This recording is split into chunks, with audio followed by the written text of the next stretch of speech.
منظمه حقوق الانسان دي، منظمه حقوق الانسان دي دي معموله للناس اللي زينا، احنا لازم نقتنع بالحكايه دي. هو ما فيش حقوق انسان عند اسرائيل ليه؟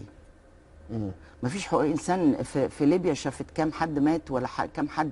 البيوت مش الناتو دي دمرت ليبيا؟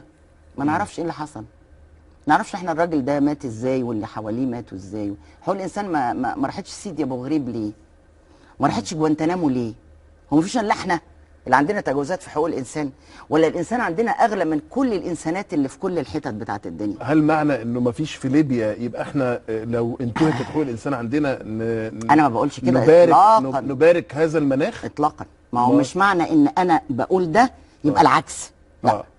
ما هو ده بقى اللي اتعودنا عليه، ان إيه؟ انا اجي اقول ايه يا جماعه كذا، يعني كان عاجبك النظام القديم؟ هو انا لما اجي انتقدك يبقى معنى كده ان انا عاجبني النظام القديم؟ امال انا كنت بعرض في النظام القديم ازاي؟ ده انا قعدت كتبت مقالات على الشيستم لو تفتكر، طبعا، لغايه ما قلت الشيستم جاب زيت، طبعا طبعا. انما مش معنى ان انا اختلف معاك يبقى انا ده، لا.